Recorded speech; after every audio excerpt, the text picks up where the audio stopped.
Hi everyone, welcome back to Hunkerdown Poems, the poems that just won't stay at home. I hope everyone's doing okay out there, or in there.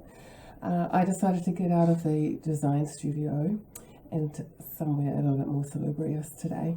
And this dining table will also be my classroom as of next week.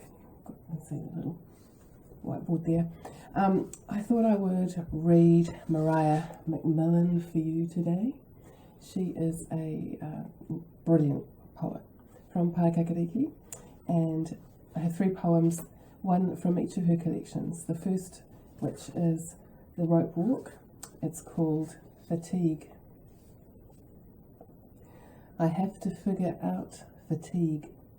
I climb all day and spin and hold my body in only the most treacherous positions until I want to weep with tiredness. I need warm food.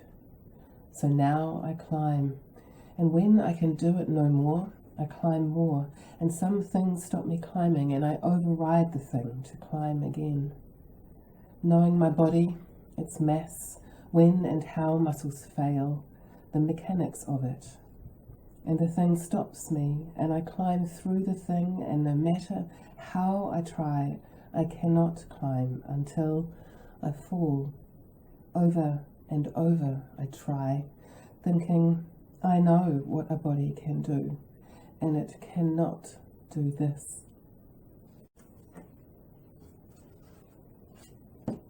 This poem goes out to all the bakers who are running out of flour and yeast. This is from Maria's second collection, Tree Space. Wild Yeast. I knew a man wrapped in clothes like turbans, who put his dough out under the sky to catch the wild yeast that roamed there, like spearing a fish or hunting some infamous bear.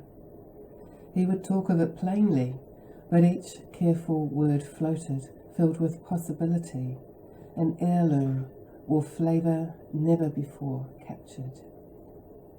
It feeds on starch and makes gas, leavens what is heavy, those pale blooms on red plums. We talked of it this morning, the brewery that needs nothing introduced, the rooms there brimming for years with the right sort. The ales are splendid, you said, and I stared across at you, blind and forgetful, straight through the wild yeast. And this final fantastic poem is from Maria's third collection called The Ski Flyer, and it's from a series of small poems called 11. This is 11.5. How rivers start, tiny pleats among the snow.